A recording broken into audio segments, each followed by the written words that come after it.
right, welcome back to the Real Estate 401k Show. I'm your host, Mike Weinstein, alongside Justin Frederick and Ryan Gerdes. You're going to want to text the word FLIP to 623-AZ-RECON. That's FLIP to 623-AZ-RECON. All right, Ryan, when Justin showed up, because obviously we had a huge successful flip, real recent, and he's like, dude, he goes, I just want to talk about flips, and I want to ask you guys a bunch of questions. Cool. And so I'm like, well, we don't need to prepare for that. No. It's pretty fresh. Yeah. So we get quite a few clients calling in about flips, and I figure, why wouldn't we just put it on the podcast? I'm sure there's a lot of people interested out there about flips, and I think where we should start is, where do you typically get your money on your flips?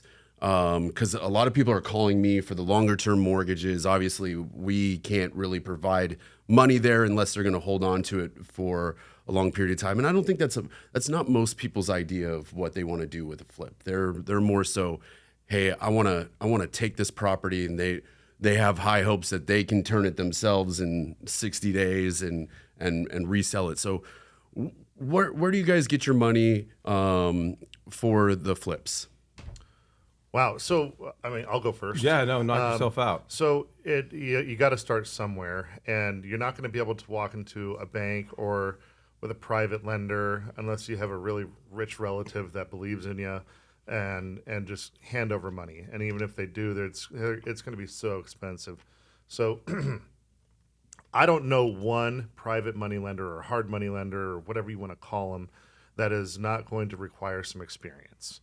And so your next question is, well, how the hell do I get experience if I don't have money, right? Partner with somebody. My first flip, I had 2 other partners, and we leveraged commissions. We leveraged home equity lines of credits on our houses. We leveraged all kinds of different stuff in order to get our hands on cash just to get through that first flip.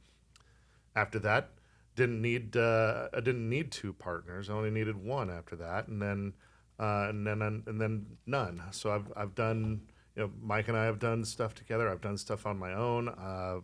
But I think that the biggest mistake is, number 1, not partnering with somebody, and then number 2, not having clear delegations of labor.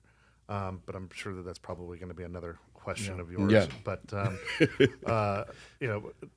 starting off with that, you're going to want to have 2 or 3 of them behind you before you start approaching private money, because if you don't have that, then they're going to just rake you over the coals on terms and points, and chances are, if you do get an opportunity for your first flip to get private money, you're probably going to hurt yourself because your first ones always take longer and cost more money than you think that they are. Mm-hmm. Hell, even the one that we just did cost more money and took longer than we thought that it did. But we built in so many security blankets, and we just knew, okay, well, there's a good possibility that that's going to happen. So we need to have reserve funds for that. Where does that reserve fund come from, right? So having a plan B, C, D, and E, like as many plans as you can. And in case whatever happens. So to answer your question directly, HELOCs, cash. HELOCs. Yep. HELOCs, cash, and private money. Yeah, and that family relative, that's a good one. And when you're talking about experience, just like you said, like 2 to 3, and so in my experience, they're asking you for addresses so they can look up these properties, what you've paid for the property and what you ended up pulling off. Is that what you've seen too? Yeah, and they say that they want it, but sometimes they don't dig that deep. So long as if you have a very long rap sheet showing a lot of seasonings, then they usually don't dig too deep. They just kind of say, okay, yeah, look at this address. Okay, yeah, all that stuff tracks.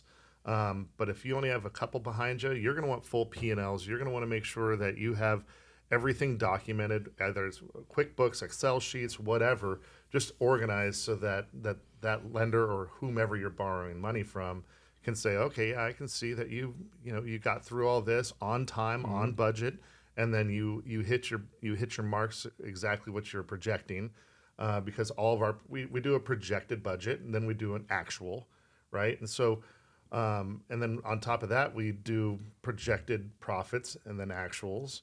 And so we make sure that all of our projecteds are extremely conservative and that our budget is very liberal so that we can come in under budget and over our expectations on profits. Yep. Yeah, and I think the other thing to keep in mind too, when you're providing that experience rap sheet, is if you've got long-term rentals, all right, and you have long-term rentals, those are experience. That's experience. That's history. That goes on. You know, when we put together ours, I mean, we put our long-term rentals on there because the hard money lender, the private lender, they're like, okay, this person's experience. But I would also advise, if you haven't done so already, put them in an LLC.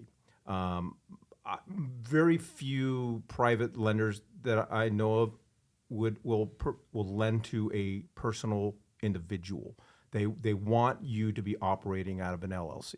Oh, that makes sense. Okay, that's And you know what? I forgot to bring up probably the most important element to your first question, where do we get money? Do not be afraid to be creative. With the most recent one that we did, the seller financed quite a bit of it. We did a seller carryback on it. And there's a ton of really good things going on in the market right now that will lend itself well to that. I mean, so a lot of times sellers are stuck in a position and they have a property that needs a lot of work. It may not even qualify for some of these loan programs that are out there. But if they own it free and clear, if they owe very little on it, then there's sometimes some creative financing that can be worked out, which was the case for our most recent one. So that I think that's going to lead into my next question with you guys, because next question is what are you guys looking at to determine if you're going to take this property? Is it location? Is it financing? Is it seller carrybacks? Is it what are you guys looking for when you're looking for a flip? Numbers. Just straight numbers. For the most part, I mean, that if the numbers work, the initial numbers work, then we'll look at the other, factors such as area and days on market. Because that's the other thing is someone says, hey, I'm going to buy this house for X amount of dollars. I'm going to put X amount of dollars in, and I'm going to sell it for X amount of dollars. How do you know you're going to get X amount of dollars when you sell it? You really have to do your homework and your research. And I haven't told Ryan this, but we might be buying something in Sedona. Cool. Fun. So that one just landed on our desk. Cool. So for me, we just start at the numbers. Yeah. And then we go out from there. So, but then so reverse engineering them, right? So yeah. I'm also like our model is, we want to make just as much money as we've put into it on a remodel, not necessarily like on a development deal. So if we know that it costs $150,000 to renovate a property, then our profits need to be $150,000 or more. We won't touch anything where we're profiting less than $50,000, and you put that in there, and it's not always realized. Sometimes you fall a little bit short, but if you have that hard model there, then instead of hitting a home run, boo-hoo, you hit a double. Yeah. Right? Like, oh man. You're dang. like you're still doing good, right? And that ensures success and something that's scalable, right? So when we are going and talking to our money guys about how we're doing things and what our model is, it shows that we're organized and that we've put evidence of success behind what our model is and what our numbers are, and it's proven to work pretty darn good for us. So you answered a good question there too. I want to give everybody an opportunity to reach out to the show if you're interested in learning more about our strategies and talking shop about flips, or if you just have a house and you're looking for cash. Go ahead and reach out to us by texting the word flip to 623 AZRECON. That's the word flip to 623 AZRECON. Yeah, you answered a good question there, Ryan. Like, what are you looking for profits minimum? So 50,000 minimum. All right. So, but a year ago it was 40,000. Well, and yeah. and as we have more success and you learn more about what you're doing, sure, that number grows. Sure. 3 years ago, I'd put $15,000 in my pocket, right? Yeah. Now it's not worth the work. Yeah. Yeah. So that brings up a good point of that. Along with that model, we're looking at how long is it going to take. If it takes me 6 months to make 50,000, That doesn't work either. This has to be something where I can turn and burn, and from the day that we close on the acquired property till the day that we're able to put it on, if that's 3 months or less, I'm in. Okay. But if it's over 3 months, then I'm out, right? And we do look at location. There's some opportunities like the one that we just did. We did hit our posts on it. We hit our marks on it, but it was in a very, very highly desirable area that even though we were in a buyer's market, we knew that there's still a lot of inventory that was turning over in there because it's been very stubborn. The values have stayed up and properties are still moving. So it was like, okay, we're okay if we end up only hitting a double because we know that we're going to move it quick. Sure. And we did. We from the day that we put it on the market till the day it was under contract was 48 hours. So That's incredible. right, it worked out. Yeah. You guys priced it right. Obviously, you guys did the work right. But also going back to the partnership, I mean, Ryan's got this uncanny ability to make it sound easy, right? But especially when we talk about partnering with people, the amount of conversations that we have over this and the amount of research that we've done and going back, even with pricing, we went back and forth and back and forth and back and forth on pricing and Strategy. and strategies. There's just a lot of thought that goes into it.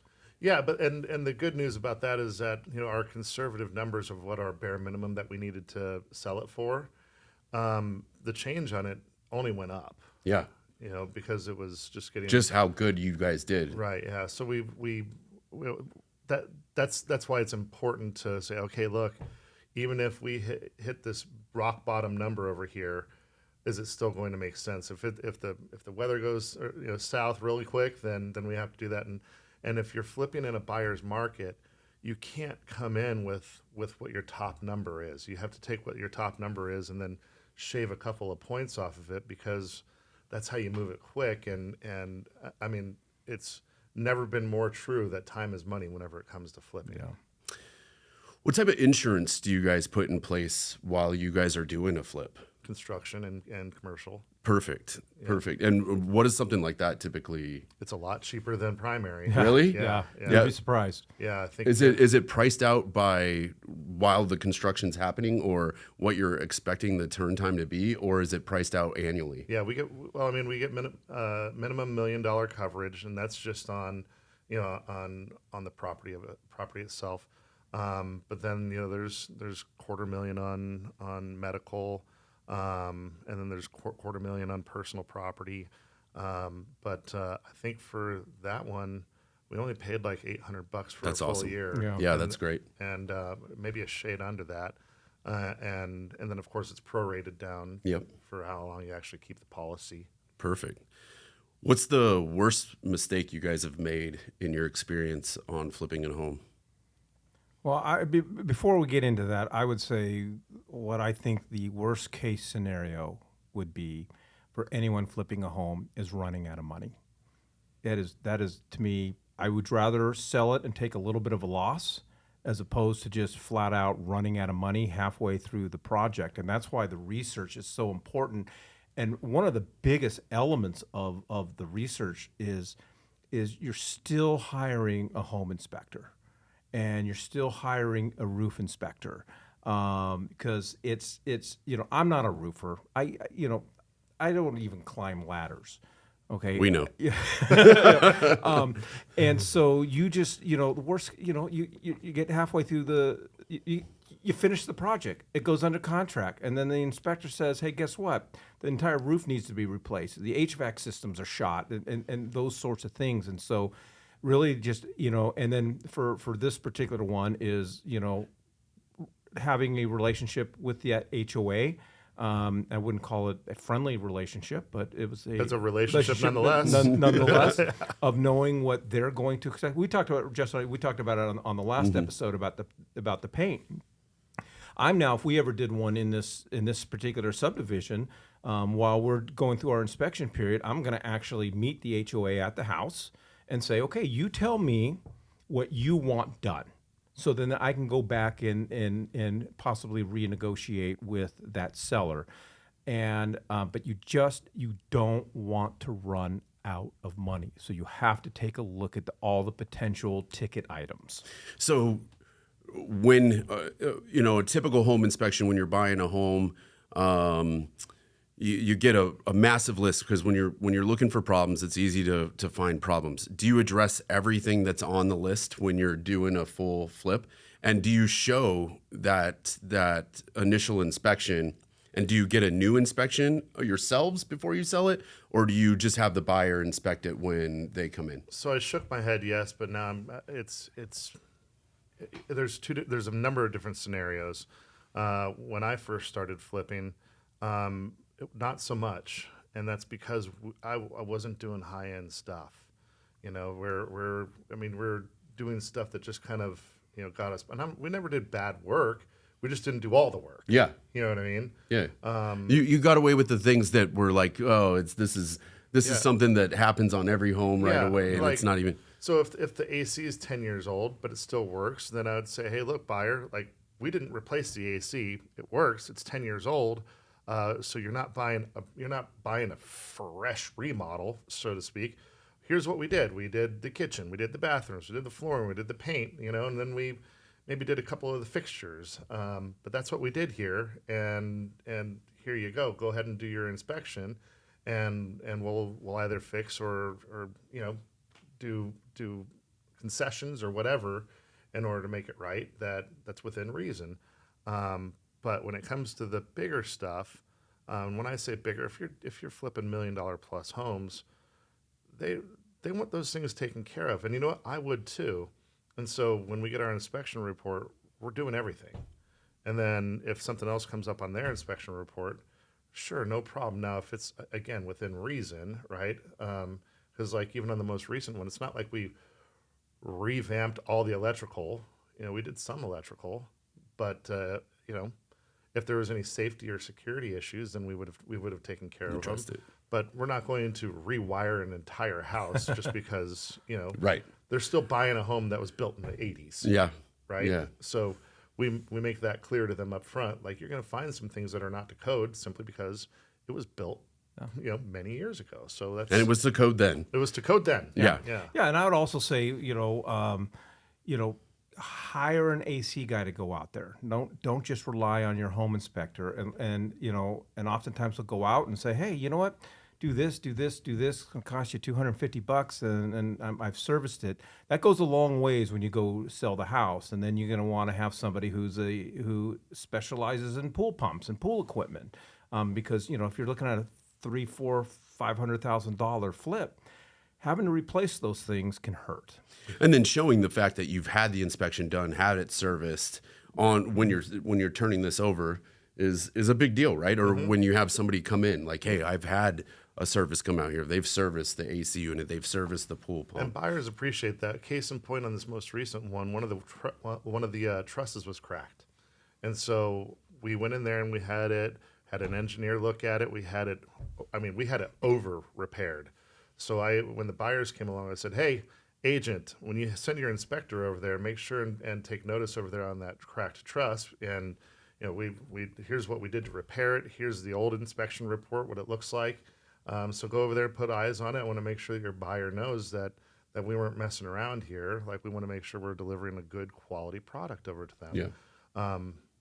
To answer your question, as far as the biggest mistake, it's kind of two answers, but they're all in one.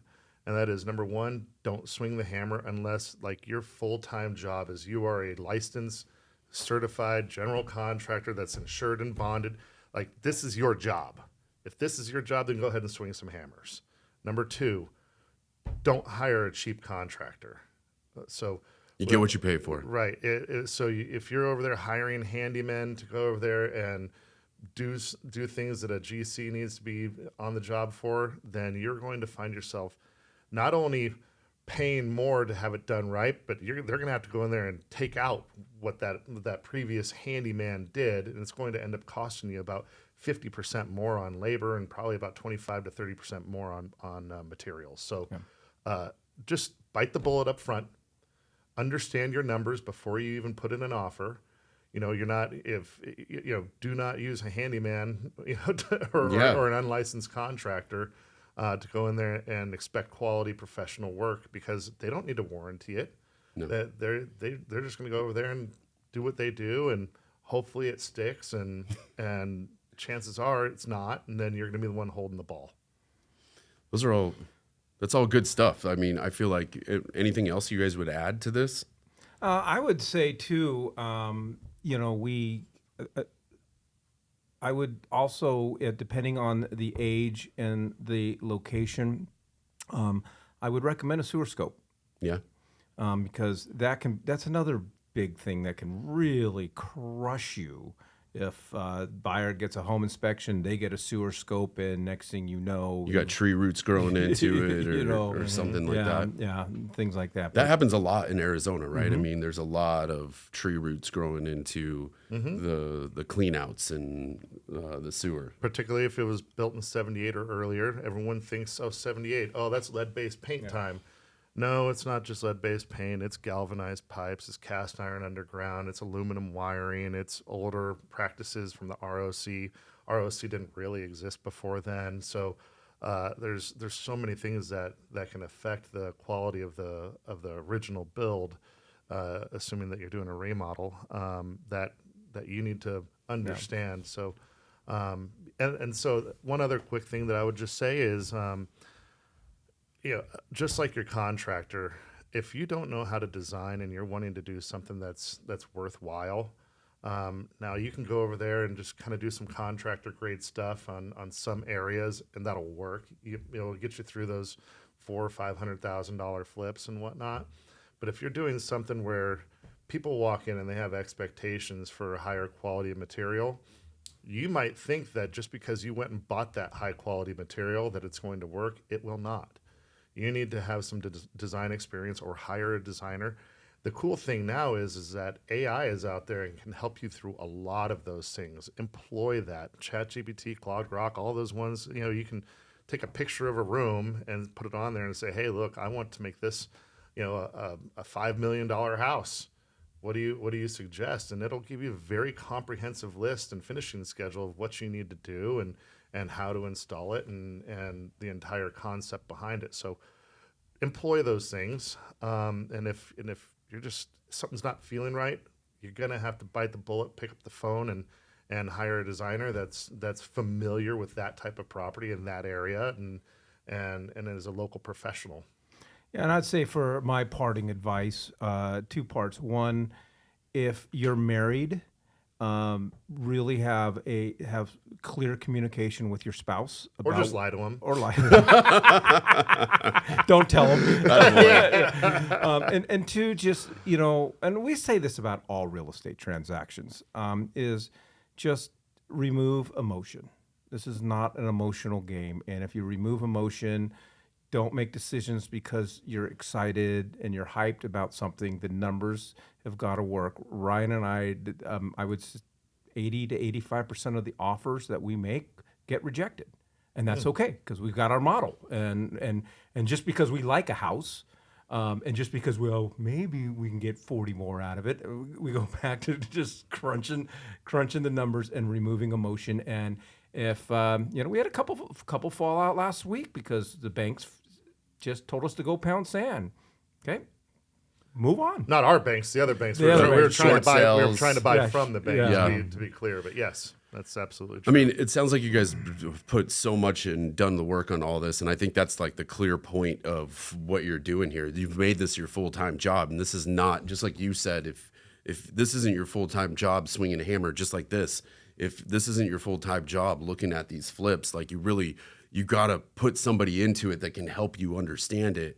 I think it's just awesome information that you guys supplied here. I love it. Yeah. It was a fun segment. Yeah, it was. Yeah, good job, Yeah. Justin. Hey, 2 years. sometimes. You came in with something good. Yeah, something. All right, if you'd like some more information and would like to pick our brain about flips and our strategies, or if you just have a house and you're looking just to be done and want a cash offer and you don't want to put all the work into the house to get it up to snuff, Ryan and I would love to have that conversation with you. All you got to do is text the word FLIP to 623 AZ Recon. That's FLIP to 623 AZ Recon.